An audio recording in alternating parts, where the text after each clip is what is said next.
mu nekk li nga xam ne moo nekk manifestation bu opposition bi xëy na doon dénoncé li nga xamante ne si moo nekk mal gouvernance yorin gu bon nga ma jàpp na ne moom la ñuy yore réew mi dund gu cher gi ak yu ni demee ak li nga xam ne moo nekk les arrestations arbitraires ak politiciens yu bëri yi nga xam ne actuellement tëj leen ci biir kaso bi alors doyen ci loolu ñu gis ni justement démb d'après les images que j'ai vues gis nañ ni marche bi daal dinay xew sur yow yaa ngi fa woon justement lan lañ ci mën a jàpp ci mobilisation bi nga xamante ne si démb daal dinay am. waaw man de en tant que partie prenante de comment dirais-je du FDR. nga xam ni bokk naa ci ñi nga xam ne ñoo sos FDR yàlla loolu la dogal. ba tey ci diggante bi. man ak sama mouvement bi ma nekkoon. ñu jël kartu APR. loolu moo tax bokkatuma ci conférence des présidents. du FDR. FDR tout à fait. voilà parce que tamit. am naa ku ma fa toogal mooy waa APR comme bokk naa léegi APR. APR moomu ñoo ñu fay représenté. donc man comme militant wu APR la. mënatuma fa dem en tant que président d'un mouvement. d'accord n'est-ce pas. donc may féliciter nag. ñi nga xam ni ñoom ñooy leader politique yi nga xam ni ñoo ŋànk FDR. di féliciter en même temps tous les chefs de parti. yoo xam ni même bokkuñu FDR mais tey ils ont compris que la lutte du peuple sénégalais est une lutte globale.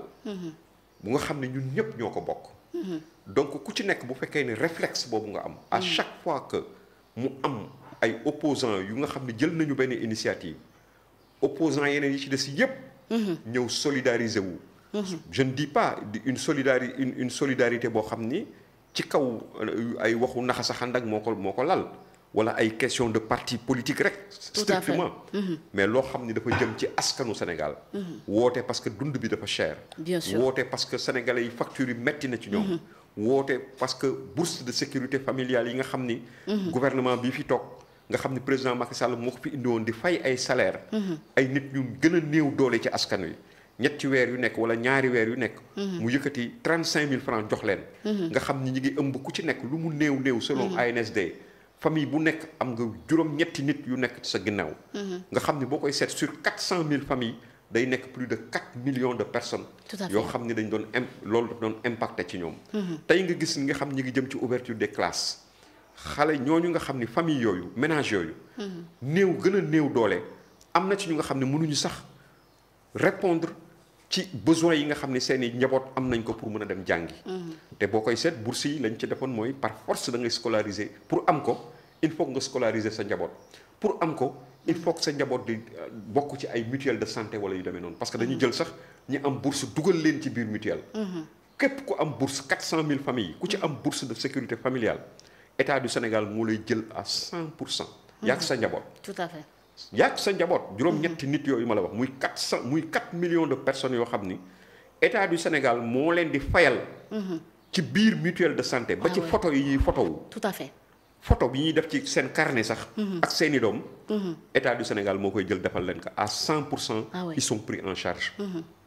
su ñu demee di war a faju pendant 1 an bu ñu demee di war a faju saa yu ñu ko defee juróomi xaaj. n'est-ce pas ñoom juróomi xaaj yépp bële sax benn xaaj la ñi nga xam ne am nañu capacité de cotisation. benn xaaj bi ñoo koy fay maanaam bu dee 100000 francs 20000 ngay fay. mais bu dee ku bokk ci ku am bourse de sécurité yàgg sa njaboot maanaam bu dee 100000 francs la État du Sénégal mooy fay 100000 francs yi. d'accord bu dee 1 million la sax État du Sénégal moo koy fay. donc pour dire importance su bourse de sécurité familiale yi. tey bourse yooyu seeni borom. ñi ngi toog boobu tolloo juróom-ñaari weer wala lu ko ëpp yoo xam ni État du Sénégal mi ngi leen ameel ay arriéré. ba léegi fay ñu leen ko. tout à fait. il n'est même pas question ñu leen di fay ay par benn weer. normalement li ñu war a fay mooy rappel leen. seen arriéré yi parce que nit boo ko ameelee ba nga dem amuloo mënuloo. jekkuwuloo boo jekkoo da ngay yëkkati xaalis ba na mu toll. nga fay ka alalam. bien sûr parce que moo ko moom parce que c'est des acquis sociaux. tout à fait yoo xam ne même aux États-Unis kii nga xam ne tey moo fa nekk di nu nga ko xati Donald Trump. daf ko contrôle parce que nee na Obama moo ko fi indi mais munu ci dara. tout à fait c'est des acquis sociaux yoo nga xam ne nit ñi am nañ ko ba pare. donc loolu plus encore yeneen domaine nga xam ne nit ñi seen liggéeyukaay dañ leen déflaté 30000 personnes nit yoo xam ne dañ doon liggéey. amee seen njaboot. dàq nañ leen seen liggéey kay. nit ku nekk am juróom-ñetti nit ci ginnaawam au minimum. n'est-ce pas selon statistiques yi ni ñu wax. donc ñu mel noonu boo leen jëlee dàq leen ci seen liggéeyukaay mais ñoom ñëpp chaîne la boo xam ne ñëpp a koy yëg. tout à fait tey ñu toll ci encore dëkk boo xam ne non seulement. ci wàllu koom-koom dafa dem ba nërmeelu. ba ñëpp d'accord ni. tey même bu fekkoon da nga wàññi facture lampe wàññi gasoil wàññi nangam. mais koppar moo amul xaalis moo amul xaalis. xam nga xaalis. comme ni ko Badara di waxee xaalis moo amul. moo tax fi mu nekk nii même lu mu néew loo wàññi. nit ñi am pouvoir d'achat bu leen mën a may ñuy dem di faj seen soxla. gisatuñu l'ombre de l'argent la ñu gisatu. bien sûr tey da ngay dugg ci li la cay wal mooy da ngay dugg ci taxi tu donnes 2000 francs pour que ñu delloo la 1000 francs. wala ñu delloo la 500 francs. ci 2000 francs yi ñu door la delloo 500 borom taxi ba dana wër. dëkk bi yëpp pour mën a am 500 yu mu la delloo pour dire que dëkk bi toll na ci situation économique boo xam ni un marasme économique boole ci nag xam nga bu yemoon ci loolu ay gor lañu ñun Sénégal nit ñi dañu xam ci gore nit ki dina nekk ci ay jafe-jafe sax daf koy wus a wax tout à fait su dee as gor pire la dañ naan ba dëggoo ñuy wax naan bu njëkk yooxu da ngaa ragal dafa fekk da nga gën a ragal donc yooyu yëpp ay armes la ñu amee ci suñu société mais suñ ko boole woon ak jàmm ak salaam tout à fait waaye naqadee dëkkal non seulement joxoo nit ñi ñu lekk. joxoo leen ñu naan. seeni mbir yombul. seeni poos feesul. ba pare nga bëgg leen xañ jàmm bëgg taxaw seen ndoxu bakkan. ku wax nga jël dugal ci kaso bi. ku wax nga ni lu tax mu wax li te fekk ni yow. wax nga ba fa wax jeexee. amul loo waxul ci àddina. ci lu xam ni à chaque fois bu génnee ci sa gémmiñ war nañ la mën a jàpp tëj ci kaso bi. mais jamais on ne l'a jamais arrêté pour des propos yoo xam ni. daf ko wax doomu aadama. xas ko wala mu wax nangam autorité combien de fois. la kii fi tey nekk premier ministre combien de fois la wax jàll ki nga xam ne moom mooy. le président de la république. mais yooyu mosul nekk ay ñoom ci seen bopp dañ daan wax naan jàpp nit. di ko tëj ci kaso ndax kàddoom hérésie la. tey gis nga tey. ñi ci njëkk souffrir. gën ci souffrir c'est la presse. bien sûr on a vu. li nga xam ni def nañ ko ci presse bi ba ñu commencé ba léegi les patrons de presse yi nga xam ni dañu gëm seen bopp gëm ni liggéey bi ñu nekk. dañ ko war a def en toute indépendance suñu amee xalaat dañ ko war a génnee bu ñu gisee ni seen réew mi ngi nekk ci yenn situation yi dañu war a taxaw toujours gis nga ñu leen di songe li ci am bërki démb ci affaire interview Madiambal bi. firnde la yoo xam ne yu leer nañ. yu ci am. donc loolu. bu ko fekkee ni. FDR. boobaak léegi nit ñi sax xawoon nañu am yàkkamti sama classe gi di wax naan FDR lu tax jógul lu tax taxawul lu tax nangam tey wane nañu seen bopp. ñi ngi leen ciy féliciter vraiment. di leen encourager ci lii parce que day wane ni vraiment c'est des gens yu nga xam ni ils ont toute cette sagesse moo tax ñiy wax naan ñii c'est des gens yoo xam ni du passé nangam ak déedéet c'est des gens d'expérience des gens yu nga xam des hommes d'État. tout à fait qui ont mis en état bii fi ñu toll nii. boo koy seet. ci seen i xeex. ak ci seen taxawaay. ci la état du Sénégal amee doole ji mu am ba taxawaay bi mu taxaw. bien sûr donc ñoom seen cër du yàq. seen cër du def naka su dul noonu. mais nag am na foo xam ne bu ñu fa tollee. wax dëgg yàlla seen responsabilité mooy ñu génn tirer sur la sonnette d'alarme. et vraiment c'est ce qu'ils ont fait. en attendant maintenant ce qui va se passer le 8. parce que le 8 aussi. am na. woote nouvel ordre woote na ànd ceeg yenn parti politique yi ak yenn mouvement yi nga xam ne moo am comme le mouvement de Barthélémy Diaz comme Bés du Ñakk non l'autre comment ça s'appelle Bougane voilà gëm sa bopp ak tous les activistes et tout te incha allah xam naa ni noonu ñoom ñu jële woon ñoo jëlee maanaam initiative bu ñëw fekk si waa FDR jàpp ci combat bi waa FDR aussi noonu la ñuy ñëwee jàpp ci combat boobu aujourd'hui il n'est plus question que nit ñi di dem en comme ni ko président Talla Sylla la waxee booloo mooy doole il faut que ñëpp mutualiser seen force pour faire face aux monstres pour fexe ba limiter dégâts yi nga xam ne moom am ci réew mi parce que xam naa ni loolu sax dana leen dimbale parce que quand il y a une opposition forte régime bi dana jéem a góorgóorlu pour jéem a reculer ci yenn genre xabaabal yi. bien sûr mais su fekkee nit ñi dañu toog croiser les bras di leen seetaan. danañu def loo xam ne bu ëllëg ak si biiree du ñun rek ñoo koy ñoom danañ ko yëg. mais ñun aussi ñooy ëpp ci liñ koy yëg. bien sûr tout à fait alors doyen ci loolu mu mel ni les images yu ñu gis nii. gis naa ñu bëree bëri à travers peut-être des chroniqueurs wala des journalistes ñenn ñi. wala sax ñoo nga xamante ni si ci parti au pouvoir lañ bokk. ñu ni gars yi dañoo jël image yoo nga xamante ni si moo nekk seen image manifestation yàgg alors qu'est-ce que lan lañ mën a jàpp ci kàddu yooyu noonu démb tey ñu koy wax. non mais loolu rek c'est ça dénote ça démontre effectivement que la marche a été une marche réussie. Que la manifestation a atteint ses objectifs. su fekkee ni ñoom ñun ñu ngi fa woon man publier naa ay images. des images vidéo moi-même. des images vidéo ki nga xam ni boo koy seet. mi ngi toll je vais te montrer mi ngi toll ci ay vues yi ni mu rafetee. vues yi mi ngi toll ci en moins de 1 heure de temps ba ma ko publier mi ngi toll ci ay 300 et quelques likes. yu ci am. ay plus de 300 likes yu am ci loolu. loolu moo lay wan ne la effectivement vraiment loolu waxu ku daanu ci saret la quoi. xam nga nag politique moo mel noonu quoi. mais nag jongante bi moom wax dëgg aussi daf ci bokk. waaw parce que tamit vraiment démb moom mën naa wax ni xeebuma ko de waaye mën naa wax ni rek. C'est un bon début. Ah oui, c'est un bon c'est un bon début. Qui montre que effectivement fi ñu jëm ci lu nga xam ni lu néew parce que kenn mësul gis lu mel nii sincèrement gis nga mi ngi ci 587 likes la nekk. D'accord. am 10 800 vues. N'est-ce pas. am 139 partages. te lii image la bu ma jëlal sama bopp. maa ko jëlal sama bopp. image bu nga xam ni vraiment. dafa wane manifestation bi dans toute sa splendeur. Tout à fait. et donc li nga xam ni moo extraordinaire. ci marche bi. mooy lan.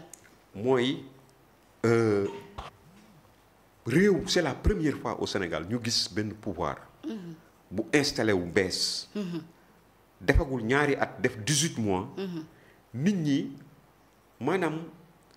weddee ko weddi gi ñu ko weddee nii. c'est la première fois dans l'histoire politique du Sénégal. lu mel ni am. kenn mësee su koo gis. amaguñu 2 ans. ñu gis lu mel nii. des milliers de personnes. parce que xam nga gis nañu ay nit yu amee nu mu tudd tàkkal kii nu mu tudd. woyefal. tout à fait. ay nit yoo xam ne compteur woyefal la ñu amee ay jigéen ay borom kër. kilifa. yu génn ak seen mbusóor. xam nga c'est différent xam nga qualité wu marche aussi dafa am solo. bien sûr qualité manifestation politique dafa am solo. Ablaye yaa jël image yi démb. ah voilà. Ablaye yaa jël image bi démb. voilà bii maa ko jël. waaw kii maa ko jël maa ngi ciy feeñ sax. maa ngi feeñ ci image yi boo ko seetee ba ci biir boo dawalee tuuti di nga gis ma taxaw man ak commissaire Keita ñu taxaw. d'accord man maa doon jël image yi. waaw lii moom c'est pas de la manipulation. lii seen ay image li démb la. kii ku ni manipulation la c'est parce que c'est une réussite te neexu la c'est aussi simple que ça. non là c'est hier vraiment pancarte yi moom démb la moom. libération Firi Farba moom démb la. kii yaa mënu ko def. Firi Farba moom démb la. waaw montage mënu ko def lii te pourtant man de maa ngi wax sax naan waroon na mën a ëpp lii. mais ñoom naw nañ ko ba day wax naan nangam ak nangam. yaakaar naa ni waa ji borom nopp yi te nekk ca port ba te doon wax naan une petite foule yaakaar naa ne bii moom tu as vu xoolal. non vraiment c'est extraordinaire. laa wax dëgg yàlla xoolal oto kii yaa ngi nii. nga xam ni animatrices yi ñoo nekkoon ci biir. tout à fait. non c'était une très belle marche. et puis qualité xam nga marche ak manifestation politique. quand tu vois des gamins. del xool yaa nañ fi yàlla bàyyi ba le 8.